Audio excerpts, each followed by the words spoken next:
चिराग का जो मन है वो अभी भी पशुपति कुमार पारस के लिए सॉफ्ट नहीं हो रहा है। बहुत पॉजिटिव अभी पारस का सियासी भविष्य एनडीए के अंदर नजर नहीं आ रहा है। बीजेपी मान लेते एक पल के लिए कि पशुपति पारस को कहीं का राज्यपाल बना देती है, तो क्या लगता है उस पल चिराग पासवान एंड बीजेपी और पशुपति पारस के बीच में एक दीवार बनकर सामने आएंगे? बिना चिराग के कन्विंस किए कुछ नहीं हो सकता है, चाहे वो राज्यपाल के लिए हो या विधानसभा चुनाव। जो अभी एनडीए की रणनीति है, उपेंद्र कुशवाहा को किसी कीमत पे वो एनडीए जाने नहीं देगी, लेकिन कुछ भी करके उपेंद्र कुशवाहा को एनडीए अपने पास ही रखेगी, उन्हें नाराज नहीं करेगी। कब कोई राजनीति के अंदर डाउन हो जाए ये कहा नहीं जा सकता है। तो देखिए, आरसीपी सिंह के बारे में अभी कोई चर्चा नहीं है। नमस्कार, स्वागत है आपका देशवा न्यूज में और मैं आपके साथ राजनंदिनी। राजनीति में कोई भी बिना किसी महत्वाकांक्षा के नहीं आता है। हम आपको ऐसा इसलिए बोल रहे हैं कि राजनीति में 4 ऐसे दिग्गज नेता हैं जिनका जब भी नाम लिया जाएगा तो उनसे एक कहानी जरूर ही जोड़ी जाएगी। और आज इन 4 नामों पे हमारे साथ हमारे ग्रुप एडिटर अमित झा है, जिस पे पूरे इस विषय पे जो 4 मेन नाम है राजनीति में, इस पूरे मुद्दे पे बात करेंगे। जो पहला नाम है वो है पशुपति पारस का। सर, पशुपति पारस अभी हाल में ही जेपी नड्डा से मुलाकात किए थे, जो कि चाचा है चिराग पासवान के, जो अभी हाल ही में केंद्रीय मंत्री बने हैं। क्या लगता है इनका आने वाला भविष्य क्या होने वाला है?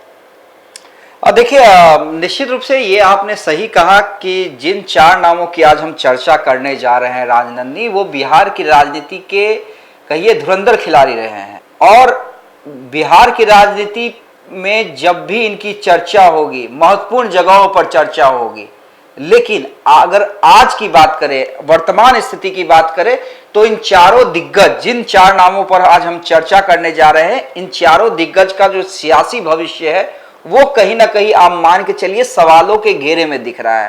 पहला नाम आपने पूछा पशुपति कुमार पारस का, कि पशुपति कुमार पारस जो चिराग पासवान के चाचा हैं, पूर्व में केंद्रीय मंत्री भी रह चुके हैं। पशुपति कुमार पारस बिहार सरकार में मंत्री रह चुके हैं, स्वर्गीय रामविलास पासवान के छोटे भाई हैं। उनका सियासी भविष्य क्या होगा? निश्चित रूप से देखिए, आज हम छोटी छोटी चर्चा करेंगे, विस्तार से चर्चा नहीं करेंगे। आपने पूछा कि पशुपति पारस ने निश्चित रूप से जेपी नड्डा से मुलाकात की थी और वहां पर प्रिंस पासवान जो चिराग पासवान के कजन हैं वो भी मौजूद थे।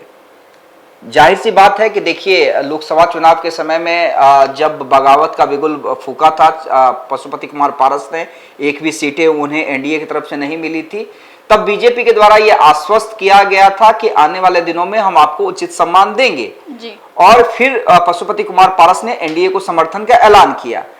लेकिन देखिए, चुनाव को काफी समय हो चुके हैं, रिजल्ट भी आ गया है, मोदी तीसरी बार प्रधानमंत्री बन चुके हैं, चिराग भी केंद्रीय मंत्री बन चुके हैं, लेकिन अभी तक बीजेपी की तरफ से ये कोई क्लियर नहीं किया गया पशुपति कुमार पारस को कि क्या आपके साथ होने जा रहा है, कितनी सीटें हम आपको विधानसभा चुनाव में देने जा रहे हैं। देखिए, चर्चाएं कई तरह की हैं। हालांकि पशुपति कुमार पारस ने जाकर डिमांड रख दी है कि हम विधानसभा में इतनी सीटों पर चुनाव लड़ने की इच्छा रखते हैं, लेकिन चर्चा ये भी है कि पशुपति कुमार पारस को कहीं का राज्यपाल बना सकती है बीजेपी। चर्चा ये भी है कि विधानसभा चुनाव में बीजेपी पशुपति पारस की पार्टी को उचित प्रतिनिधित्व देगी। वो कितनी सीटें होंगी, क्योंकि ऑलरेडी अब देखिए ना, नीतीश कुमार है, खुद बीजेपी है, चिराग पासवान है, उपेंद्र कुशवाहा की पार्टी है और जीतन राम मांझी की पार्टी है, जिसमें सीटों को लेकर घमासान होगा। 2 बड़ी पार्टियां हैं, जेडीयू बीजेपी। चिराग ने अपना कद बढ़ाया है, तो 5 लोकसभा के अगर हिसाब से फार्मूले से आप आइएगा तो 30 सीट तो कम से कम चिराग पासवान की ही बनती है। तो ये तमाम चीजें हैं। तो कितनी सीटें बीजेपी दे पाएगी, राज्यपाल बना पाएगी कि नहीं, देखिए ये सब कुछ अभी सवालों के घेरे में है। और सबसे बड़ी बात है कि पशुपति कुमार पारस के लिए मुश्किल कहां पे है? मुश्किल ये है कि चलिए बीजेपी कुछ फार्मूला निकाल भी ले, लेकिन चिराग का जो मन है वो अभी भी पशुपति कुमार पारस के लिए सॉफ्ट नहीं हो रहा है। वो टीस भुला नहीं पा रहे हैं जो टीस पशुपति कुमार पारस से चिराग पासवान को मिली थी। जिस तरह से पार्टी तोड़ा गया था, जिस तरह से परिवार से उन्हें बेदखल कर दिया गया था, यानी 2 फैमिली, आप समझिए ना कि 2 परिवार, यानी प्रिंस पासवान का परिवार और पशुपति कुमार पारस का परिवार एक जगह हो गया था और चिराग पासवान को कॉर्नर कर दिया गया था। जो उस समय 6 सांसद थे तो 5 सांसद एक तरफ हो गए थे, एक चिराग पासवान को अकेले कर दिया गया था। तो वो जो टीस है, वो टीस अभी भी चिराग पासवान के मन में है और जो साफ दिखता है और कहीं ना कहीं मुझे नहीं लगता है कि चिराग पासवान इतनी आसानी से पशुपति कुमार पारस के लिए एनडीए के अंदर इतनी सरलता से चीजें होने देंगे। अब आने वाले दिनों में बीजेपी क्या फार्मूला निकाल पाती है, किस तरह से चिराग को कन्विंस कर पाती है, क्योंकि कमिटमेंट तो बीजेपी ने किया था पशुपति पारस से, ये भी सच्चाई है। अब देखिए बीजेपी को फार्मूला निकालना है, लेकिन फिलहाल आप ये कहें कि बहुत पॉजिटिव अभी पारस का सियासी भविष्य एनडीए के अंदर नजर नहीं आ रहा है। जिस तरीके से कयास जताए जा रहे हैं कि अगर बीजेपी मान लेते एक पल के लिए कि पशुपति पारस को कहीं का राज्यपाल बना देती है, तो क्या लगता है उस पल चिराग पासवान एंड बीजेपी और पशुपति पारस के बीच में एक दीवार बनकर सामने आएंगे? देखिए दीवार तो है, ये देखिए मैं बार बार कह रहा हूं, देखिए पशुपति कुमार पारस के लिए फ्रूटफुल क्या है? फ्रूटफुल ये है कि किसी तरह चिराग को कन्विंस करे। जी देखिए नाराजगी है ना, नाराजगी आप समझिए, नाराजगी कहां पर है, नाराजगी क्यों है? उस नाराजगी को तभी भुलाया जा सकता है जब पशुपति कुमार पारस पहल करेंगे और परिवार के अंदर पहल करेंगे कि ठीक है चलिए जो हुआ सो जो हुआ, या बीजेपी पहल करे, उन दोनों को साथ बैठाए। बिना चिराग के रजामंदी के देखिए बीजेपी चिराग को अभी नाराज नहीं करेगी, ना सिर्फ एक मजबूत सहयोगी के रूप में, बल्कि आने वाले विधानसभा चुनाव में भी जिस तरह से चिराग का परफॉर्मेंस रहा है लोकसभा में जी। तो बिना चिराग के कन्विंस किए कुछ नहीं हो सकता है, चाहे वो राज्यपाल के लिए हो या विधानसभा चुनाव के लिए। बिल्कुल। बात करें अश्विनी चौबे की, इनका भी राजनीति में एक अलग ही दर्जा रहा है। बात करते हैं अश्विनी चौबे ने अभी बीते दिन एक बयान दिया था जिससे कि सियासत एक बार फिर से गर्मा गई।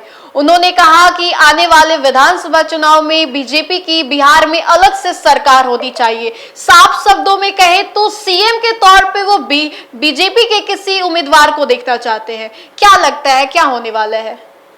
देखिए ये अश्विनी चौबे का अपना एक समझ लीजिए निजी बयान है, उससे कोई ज़्यादा फर्क ना एनडीए को पड़ रहा है ना नीतीश कुमार को पड़ रहा है, क्योंकि देखिए अश्विनी चौबे की खुद जो उनका सियासी भविष्य है वो खतरे में है राजनंदनी। और देखिए अश्विनी चौबे निश्चित रूप से देखिए एक बड़ा नाम है जी। केंद्रीय मंत्री रह चुके हैं, बिहार सरकार में वो मंत्री रह चुके हैं, कई बार विधायक और 2 बार सांसद रह चुके हैं, तो देखिए एक बड़ा नाम है। बीजेपी में एक ब्राह्मण चेहरे के रूप में उन्हें बाबा को देखा जाता है, लेकिन इस बार बक्सर से टिकट कटा, जिसकी नाराजगी भी आपने देखी होगी। सम्राट चौधरी पर कई बार बिना नाम लिए हुए उन्होंने नाराजगी जाहिर की है। लेकिन देखिए सियासी भविष्य की अगर उनकी हम बात करें तो ये वाला जो बयान आपने कोट किया, ये बयान उनके लिए खतरे की घंटी साबित हो सकता है उनके लिए, क्योंकि देखिए इससे नीतीश नाराज कहीं ना कहीं अंदर उन्हें ये बयान चुभा होगा, बीजेपी के अंदर खलबली मची होगी।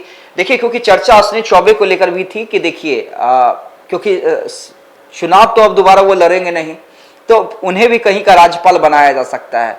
तो अगर इस तरह के बयानों से बाबा बचते हैं, दोबारा इस तरह का बयान नहीं देते हैं, तो कहीं ना कहीं आने वाले दिनों में उन्हें किसी संवैधानिक पद पे ही आप देख सकती हैं। अगर आप कहेंगे कि फिर से चुनावी राजनीति में जाएंगे या फिर उन्हें संगठन के अंदर कोई बड़ा पोस्ट दिया जाएगा, तो वैसा मुझे दिखता नजर नहीं आ रहा है। कोई संवैधानिक पद पर, क्योंकि बीजेपी के पुराने कार्यकर्ता रहे हैं, कई टर्म विधायक रहे हैं, 2 बार सांसद रहे हैं, जैसा कि मैंने कहा कि बिहार सरकार में मंत्री और केंद्र सरकार में मंत्री दोनों रहे हैं, तो मुझे लगता है कि आने वाले दिनों में कोई संवैधानिक पद पे जैसे राज्यपाल के पद पे आप देख सकती है, लेकिन इस तरह के बयानों से उन्हें बचना होगा। जी बिल्कुल। बात करें उपेंद्र कुशवाहा की, काराकाट से वो उम्मीदवार थे, हालांकि उनकी हार हो गई, लेकिन उसके बाद लगातार वो एक्टिव नजर आ रहे हैं, आए दिन ऐसे बयान देते हैं जिससे सियासत में एक बार फिर से हलचल तेज हो जाती है। क्या लगता है उनका भविष्य क्या होने वाला है? देखिए भविष्य की अगर आप बात करें उपेंद्र कुशवाहा के, निश्चित रूप से सवालों के घेरे में है, बहुत बड़े नेता रहे हैं, बहुत बड़े नेता रहे हैं उपेंद्र कुशवाहा, आज भी हैं। देखिए हार जरूर गए हैं, लेकिन ऐसा नहीं है कि वो कुशवाहा के लीडर एस्टेब्लिश लीडर नहीं है, वो एस्टेब्लिश लीडर है कुशवाहा जाति के। लेकिन और यही कारण है कि जिस तरह से लालू प्रसाद यादव ने बार बार कुशवाहा कार्ड खेल रहे हैं, तो मेरा जो अपना मानना है कि इफ एंड बट के बावजूद जो अभी एनडीए की रणनीति है, उपेंद्र कुशवाहा को किसी कीमत पे वो एनडीए जाने नहीं देगी। तो आने वाले दिनों में जो मुझे लगता है, जो मेरी जानकारी है, जो मेरा राजनीतिक अनुभव कह रहा है कि उपेंद्र कुशवाहा को जाने नहीं देंगे, ना नीतीश जाने देंगे, ना चिराग जाने देंगे, ना बीजेपी जाने देगी। अब देखिए वो एमएलसी बनते हैं या राज्यसभा जाते हैं, कुछ ना कुछ तो उन्हें का बनना तय है। वो या तो उन्हें राज्यसभा भेजा जाए या फिर उन्हें एमएलसी बनाया जाए। ज्यादा संभावना एमएलसी बनाने की है, या फिर राज्यसभा भी भेजा जा सकता है, लेकिन कुछ भी करके उपेंद्र कुशवाहा को एनडीए अपने पास ही रखेगी, उन्हें नाराज नहीं करेगी। क्योंकि देखिए पहले क्या होता था, पहले किन वोट की चर्चा होती थी, MY की चर्चा होती थी, सवर्ण वोटरों की चर्चा होती थी, दलित महादलित वोटर की चर्चा होती थी।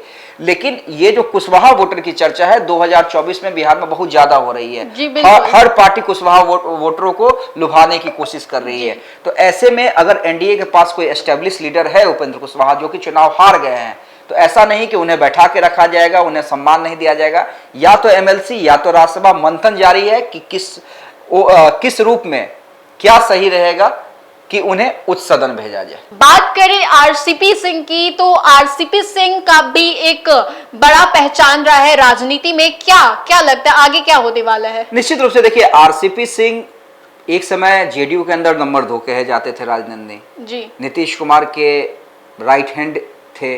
जेडीयू के अंदर तमाम डिसीजन उनका चलता था, लेकिन नीतीश कुमार से दूरी हुई और ऐसी दूरी हुई कि नीतीश कुमार ने एक झटके में अलग कर दिया आरसीपी सिंह को। बिल्कुल। और फिर वो बीजेपी में उन्होंने सदस्यता ग्रहण की।